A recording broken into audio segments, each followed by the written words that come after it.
प्रदूषण शहरों के लिए एक बहुत ही बड़ा मुद्दा है और इसीलिए लगातार ई व्हीकल्स को प्रमोट किया जा रहा है। लेकिन प्रदूषण दरअसल सिर्फ शहरों का ही नहीं बल्कि पूरे देश के लिए एक बहुत ही बड़ा मुद्दा है और इसीलिए अब ई ट्रैक्टर्स की बात हो रही है। लेकिन ई ट्रैक्टर्स को लेकर इस वक्त बहुत सारे सवाल हैं किसानों के मन में। क्या ये वाकई किफायती होगा कि नहीं, इसकी कीमतें क्या हैं, एक्सेसिबिलिटी इश्यूज क्या क्या हैं। इन्हीं तमाम सवालों के जवाब जानने के लिए आज हम चेन्नई के मोन्ट्रा इलेक्ट्रिक फैक्ट्री में पहुंचे हैं, जहां पर हमारी कोशिश रहेगी कि हम किसानों को इन तमाम सवालों के जवाब दे पाएं।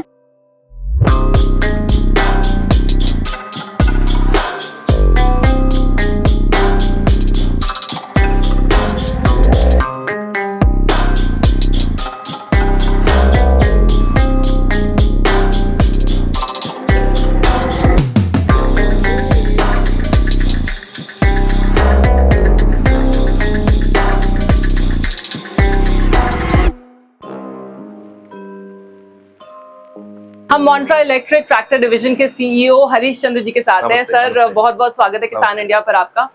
सर, सबसे पहले जो किसान भाई और बहनें हमारा चैनल देख रहे हैं उनके लिए ये जानना चाहेंगे आपसे कि एक इलेक्ट्रिक ट्रैक्टर और एक डीजल ट्रैक्टर का बेसिक फर्क क्या होता है, आसान भाषा में अगर आप हमारे व्यूअर्स को समझा पाए। देखिए, इलेक्ट्रिकल ट्रैक्टर और डीजल ट्रैक्टर में फ़र्क ये होता है, पहले चीज़ तो ये एनवायरमेंटल फ्रेंडली है, धुआं नहीं आता है, वेरी साइलेंट ट्रैक्टर है, बहुत निशब्द में काम करता है ट्रैक्टर और पर्यावरण के लिए बहुत हितकारी है tractor, electrical tractor. Diesel tractor में क्या है, आप हर दिन चाहे छोटा ट्रैक्टर पकड़िए, 2-3 लीटर का डीजल खर्चा होता है, इसमें तो इलेक्ट्रिसिटी बहुत कम खर्चा होता है इलेक्ट्रिकल ट्रैक्टर में। दूसरी बात, इलेक्ट्रिसिटी मैंने ये इलेक्ट्रिसिटी कैन बी फ्रॉम, ये सोलार से ले सकते हैं आप और डायरेक्टली आपका घर से वो जो भी इलेक्ट्रिक कनेक्शन है उधर से ले सकते हैं, सिंगल फेस कनेक्शन में ले सकते हैं। तो कुल मिलाकर इलेक्ट्रिक ट्रैक्टर ये एक सुविधा है, वो पैसा खर्चा कम करता है टोटल डीजल ट्रैक्टर से और पर्यावरण के लिए बहुत हितकारी होता है। वो बेसिक डिफरेंसेस है। पैसे की आपने, कीमत की आपने बात की, कोई भी चीज खरीदते वक्त एक बहुत ही इंपॉर्टेंट फैक्टर होता है, तो प्राइस में किस तरह का डिफरेंस है और किस तरह की सब्सिडीज हैं उनको कवर अप करने के लिए। देखिए, जो भी इलेक्ट्रिकल व्हीकल, चाहे वो ट्रैक्टर हो और जो भी व्हीकल हो, वो आज का टेक्नोलॉजी के सिचुएशन में थोड़ा एक्स्ट्रा कॉस्ट होता है कंपेयर टू डीजल ट्रैक्टर और डीजल व्हीकल से। बट हम इसको ऐसा देखना चाहिए, हमारा टोटल कॉस्ट ऑफ ओनरशिप क्या होता है। इनिशियल कॉस्ट एक है और हर दिन उसको रन करने के लिए कितना कॉस्ट खर्चा होता है, कितना कॉस्ट नो स्पेंड कर रहा है, वो भी देखना पड़ता है। और इसमें एडवांटेज क्या है, इनिशियल कॉस्ट जो भी एक्स्ट्रा है, चाहे वो 50% एक्स्ट्रा हो, 60% एक्स्ट्रा हो, वो हमारा कृषक भाई और फार्मर्स वो उसको करीबन 1.5 साल मैक्सिमम 2 साल में फिर वापस ले सकते हैं। उसके बाद 2 साल से ट्रैक्टर तो 8-10 साल चलता रहेगा, उसके बाद 2 साल से 10 साल तक उसका पूरा लाइफ का साथ डीजल का खर्चा नहीं है और तो आगे के 8 साल एक तरह से फ्री हो जाएगा। मेंटेनेंस है और मेंटेनेंस भी इलेक्ट्रिकल ट्रैक्टर में बहुत कम होता है कंपेयर टू डीजल ट्रैक्टर। इसमें क्योंकि इसमें वो इंजन नहीं है, मूविंग पार्ट्स बहुत कम है और पूरा बैटरी से चलता है, इलेक्ट्रिकल है, तो आपका मेंटेनेंस का करीबन डीजल ट्रैक्टर से कंपेयर किया तो 50% कम हो सकता है। अच्छा, अगर एक्सेसिबिलिटी की बात करें तो आपको लगता है कि हिंदुस्तान के जो गांव हैं उनमें इस वक्त ये इंफ्रास्ट्रक्चर रेडी है कि इलेक्ट्रिकल ट्रैक्टर्स वहां पर काम कर पाएं, कि किसान ने खरीद तो लिया लेकिन चार्जिंग स्टेशंस नहीं मिले। ये बहुत इंपॉर्टेंट क्वेश्चन है। जो हमारा प्रोडक्ट है इलेक्ट्रिकल ट्रैक्टर, ये हमारा किसान भाई के लिए रिमोटेस्ट प्लेस, बहुत अगर आप सिटी टाउन किसी से लिए ऑलमोस्ट 25-50 किलोमीटर तक उसका डिस्टेंस होता है हर विलेज और गांव का। तो हमने क्या सोचा, जब ये प्रोडक्ट हम तैयार कर रहे थे, रेडी कर रहे थे, हमको ये क्लियरली पता है पब्लिक से चार्जिंग तो डिफिकल्ट है, मुश्किल है प्रेजेंट सिचुएशन पे। तो हमने क्या किया, हर ट्रैक्टर को हर ट्रैक्टर के साथ हम एक चार्जर दे रहे हैं। अच्छा, हर ट्रैक्टर के साथ वो इनफैक्ट उसमें 3 वेराइटीज है चार्जर्स में भी। हम एक 2 किलोवाट का चार्जर दे रहे हैं, वो सिंगल फेस कनेक्शन घर में आप डायरेक्टली कनेक्ट करके चार्ज कर सकते हैं। यानी कि आप कह रहे हैं कि एक किसान इस ट्रैक्टर को अपने घर में प्लग पॉइंट करके 2 किलोवाट चार्जर से कर सकते हैं। और कितना वक्त इसमें लगता है लगभग? अगर 2 किलोवाट लगाया तो वो इवनिंग को लगाए तो कल सुबह तक रेडी हो जाएगा, 7-8 घंटा मतलब लगता है। 8 से 10 घंटे का। या वो घर का चार्जर है तो घर चार्ज घर में चार्ज किया तो 2 किलोवाट का, तो जो हमारा फ्रिज है, टीवी है, ऐसा कनेक्ट करके हम चार्ज कर सकते हैं। वो एक सुविधा है।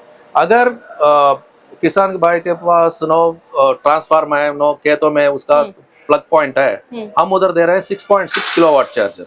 वो अच्छा। 3 फेज कनेक्शन, वो करीबन 3 घंटे में चार्ज हो जाता है। 3 घंटे में पूरा चार्ज। पूरा और वो चार्ज। फिर कितना चलेगा? हमारा एक एक एप्लीकेशन के मुताबिक अगर आप हालेज चलाते हैं, हालेज वो तो 5 घंटा चलता है।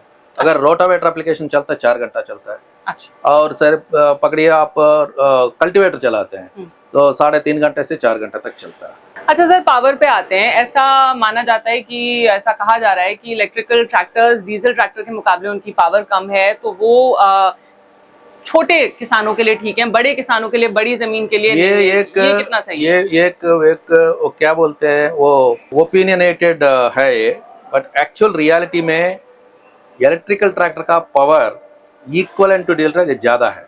मैं कैसे बताता हूँ आपको। इलेक्ट्रिकल ट्रैक्टर में हम यूज करते हैं इलेक्ट्रिकल मोटर, और वो पावर खींचता है बैटरी से, तो ये कांस्टेंट पावर है, और मोटर भी कांस्टेंट टॉर्क से चलता है। अगर हम डीजल ट्रैक्टर में देखें, वो 0 से लेके पीक टॉर्क आने तक टाइम लगता है, और वो वेवी होता है। बट इलेक्ट्रिकल ट्रैक्टर में कांस्टेंट टॉर्क, कांस्टेंट पावर होता है। मैं एक एग्जांपल बताता हूँ। 1-2 महीने के पहले हम एक एक्सपेरिमेंट किया है। इलेक्ट्रिकल ट्रैक्टर, डीजल ट्रैक्टर का रोटावेटर एप्लीकेशन लगा के, सेम और 27 HP ट्रैक्टर का और 30 HP ट्रैक्टर का हम एक टेस्ट लिया है। क्या हो रहा है रोटावेटर में, जो वो लैंड को वो खोदते हैं completely. Electrical tractor makes rotavator में वेरी फाइन पाउडर ऑफ खेतों को बहुत फाइन पाउडर बनाते हैं। अच्छा। सेम लेवल पे आने के लिए डीजल ट्रैक्टर 2 बार चलाना पड़ता है रोटावेटर में। तो ये क्यों हो रहा है? क्योंकि the motor power and electrical tractor में बहुत ज्यादा है, उधर कम है। तो वो पावर इक्विवेलेंट का जो आप बात कर रहे हो, वो एक मिसप्लेस्ड थॉट प्रोसेस है। Actually it's not true. Electrical tractor is better. अच्छा सर, मेंटेनेंस की बात करते हैं। आपको लगता है कि अगर उस ट्रैक्टर में कुछ गड़बड़ी हुई, मेंटेनेंस की ज़रूरत आई, तो आर वी इक्विप्ड कि हम ट्रैक्टर की मेंटेनेंस उसी इलाके में हो जाएगी, या फिर उसमें किसानों को कुछ दिक्कत आएगी? कोई प्रॉब्लम नहीं है। अगर हमारा बिजनेस देखें तो हम करीबन 10 स्टेटों में हमारा डीलरशिप्स है। हर डीलरशिप में हमारा सेल पॉइंट है, सर्विस पॉइंट भी है। जिधर से हम डीलरशिप दो, उधर 100% सर्विस होता है। चाहे वो लिटिल बिट ऑयल चेंज हो, नहीं तो बैटरी का कोई इश्यू है, कोई अभी तक कोई इश्यू नहीं आया अब तक हमारा कोई ट्रैक्टर में। बट फिर भी हम तो फुल्ली इक्विप्ड है थ्रू आउट दिस 10 स्टेटों में हमारा डीलर नेटवर्क के सहित। तो सर्विस का कोई प्रॉब्लम नहीं है। हर किसान जो भी है, हम खेतों में करते हैं थोड़ा मोड़ा वॉटर स्मॉल, तो उधर कर लेते हैं। अब कोई इश्यू आ गया, कोई इश्यू है सर्विस का, nearest point with in 20 kilometre के अंदर हमारा डीलरशिप है, उधर जाके वो सर्विस करवा सकते हैं। अगर आपको अगर हम ये पूछें कि किसानों को कौन कौन सी वो बातें हैं जिनका ध्यान रखना चाहिए ट्रैक्टर खरीदने से पहले, तो व्हाट वुड यू सजेस्ट? ऐसे 5 पॉइंट्स जो किसानों को ध्यान रखना चाहिए, चाहे इलेक्ट्रिकल हो चाहे डीजल हो, लेकिन कुछ खास पॉइंट्स जो ध्यान रखने चाहिए। देखिए, हमारा टोटल मकसद है, इलेक्ट्रिकल ट्रैक्टर हो, डीजल ट्रैक्टर हो, जो भी मैन्युफैक्चरर्स हैं, हमारा मकसद है किसान भाइयों को सपोर्ट करना। उनका जो भी इकोनॉमिक सिचुएशन है उसको सपोर्ट करने के लिए हम ये बिजनेस में हैं। चाहे वो इलेक्ट्रिकल हो, डीजल ट्रैक्टर्स हो। बड़े बड़े मैन्युफैक्चरर्स भी और भी हैं, वो डीजल में 50-60 सालों से। हम अभी 4-5 सालों से इलेक्ट्रिकल ट्रैक्टर्स आ रहे हैं, 3 साल से इलेक्ट्रिकल ट्रैक्टर आ रहे हैं। हमारा मकसद ये की है कि हम कैसे किसान भाई को सपोर्ट करें, उनका वो इम्प्लीमेंट्स जो भी वो यूज़ कर रहे हैं उसको कैसे हम मैकेनाइजेशन का फ़ायदा वो उठाएं, उसको हम कितना सपोर्ट करते हैं। अब अभी इलेक्ट्रिकल ट्रैक्टर का बात करें, इलेक्ट्रिकल ट्रैक्टर और डीजल ट्रैक्टर का इम्प्लीमेंट्स जो है वो सेम है, कोई फ़र्क नहीं है। तो इम्प्लीमेंट सिलेक्शन और ट्रैक्टर सिलेक्शन बहुत इंपॉर्टेंट होता है। अपना खेतों में किस तरफ का काम हो रहा है, अगर आपका रोटावेटर एप्लीकेशन ज्यादा हो रहा है, स्प्रेइंग एप्लीकेशन हो रहा है, नहीं तो कल्टीवेशन हो रहा है, नहीं तो हालेज हो रहा है, वो पहले ध्यान में रख के ट्रैक्टर को सेलेक्ट करना है। उसके मुताबिक आप इम्प्लीमेंट्स भी सेलेक्ट करते हैं हमारे किसान भाई। जो रोटावेटर हो, सीडिंग के लिए कोई इक्विपमेंट है, नहीं तो कल्टीवेटर है, वो सेलेक्ट कर सकते हैं। और दूसरी बात ये वेरी इंपॉर्टेंट है, ट्रैक्टर का एक पावर होता है जो इलेक्ट्रिकल और डीजल में, उसका मुताबिक वो इम्प्लीमेंट्स को सेलेक्ट करना है। अगर 36 रोटावेटर ब्लेड का अगर 42 में चला गया और ट्रैक्टर का पावर कम है तो वो उसका फायदा नहीं उठा पाएगा। तो exact matching of tractor to the implement बहुत इंपॉर्टेंट है, वो चेक करना है हमारा किसान भाई को पहले ट्रैक्टर खरीदने में। उसके बाद तो ठीक है, इलेक्ट्रिकल ट्रैक्टर खरीदे उसका पॉइंट्स अलग है। तो इलेक्ट्रिकल ट्रैक्टर अगर वो खरीदता है, दो चीज पॉइंट ध्यान में रखना है। पहले चीज उनका यूसेज क्या है। अगर वो चाहता है हर दिन हम 4 घंटा काम करते हैं खेतों में, देन 2 किलोवाट चार्जर घर में चार्ज कर सकते हैं। नहीं भैया हमको 8 से 10 घंटा काम करना पड़ेगा, तो नाइट चार्ज कर सकते हैं। सुबह जाके खेतों में काम करते हैं 4 घंटे 4.5 घंटे, उसके बाद एक चार्जिंग करके फिर यूज कर सकते हैं। तो उसके मुताबिक उसका चार्जिंग पॉइंट और चार्जिंग रिक्वायरमेंट क्या है वो लेके उसके बाद वो सेलेक्ट कर सकते हैं 2 किलोवाट चार्जर और 6.6 किलोवाट क्या चाहिए वो सेलेक्ट कर रहे हैं। दूसरी पॉइंट, कौन कौन से स्टेट्स में मोन्ट्रा इलेक्ट्रिक इस वक्त मौजूद है? हम हरियाणा में है, हरियाणा हिसार डिस्ट्रिक्ट में हमारा डीलरशिप है, और राजस्थान उदयपुर में है, और हम यूपी में है, अमरोहा हरदोई में हमारा डीलरशिप्स है। मध्य प्रदेश भोपाल इंदौर में है, गुना अशोकनगर में है, और मध्य प्रदेश में महाराष्ट्र में हमारा डीलरशिप सोलापुर कोल्हापुर पुणे में है। अच्छा। और पूरा देखे तो पूरा हिंदुस्तान में 10 स्टेट में है। अब साउथ में आए तो हम तमिलनाडु, आंध्रा, तेलंगाना, कर्नाटक में मौजूद है। इलेक्ट्रिकल ट्रैक्टर्स पर किस तरह की सब्सिडी है, किस तरह का सपोर्ट है, और गवर्नमेंट में से और किस तरह के सपोर्ट की आप लोग उम्मीद कर रहे हैं? पहले चीज हम शुक्रिया अदा कर सकते हैं हरियाणा गवर्नमेंट को। हर इलेक्ट्रिकल ट्रैक्टर में 5 लाख का सब्सिडी वो ऐलान किया है 3 महीने 4 महीने के पहले। वो फर्स्ट स्टेट है सब्सिडी के लिए। और महाराष्ट्र गवर्नमेंट करीबन 1 महीने का पहले हर इलेक्ट्रिकल ट्रैक्टर में 15% का सब्सिडी ऐलान किया है। वो 2 स्टेट का तो सब्सिडी बहुत हेल्पफुल है हमारा किसान भाइयों के लिए। अब हम काम कर रहे हैं, हम रिप्रेजेंट कर रहे हैं गवर्नमेंट ऑफ इंडिया को on Madhya Pradesh and Uttar Pradesh government के लिए। We are requesting them, but main important है हमारा सेंट्रल सब्सिडी पर इलेक्ट्रिकल ट्रैक्टर। हम आदरणीय मंत्री जी से भी मिले हैं, शिवराज सिंह चौहान जी, और हम रिप्रेजेंट कर रहे हैं। हमारा इलेक्ट्रिकल ट्रैक्टर मोन्ट्रा इलेक्ट्रिक से नहीं है, करीबन 3-4 लोग हैं इलेक्ट्रिकल ट्रैक्टर बिजनेस में और मैन्युफैक्चर सब मिला के हम रिप्रेजेंट कर रहे हैं।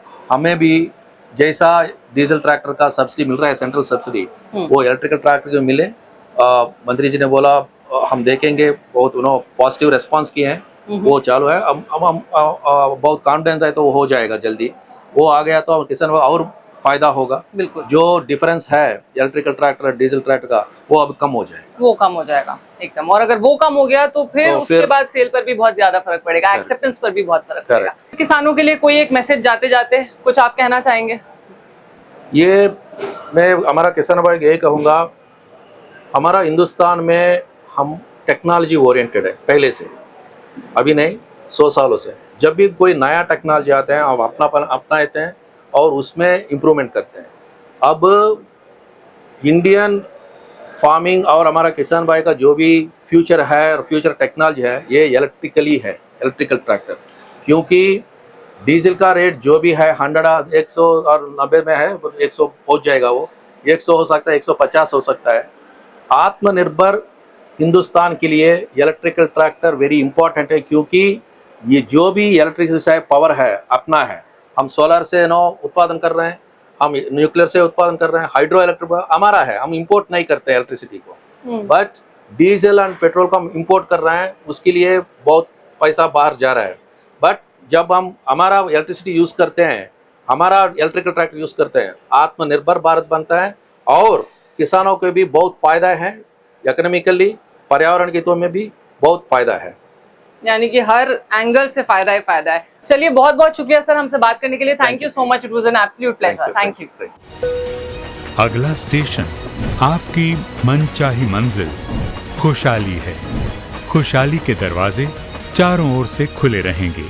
किसान इंडिया के साथ यात्रा करने के लिए आपका धन्यवाद।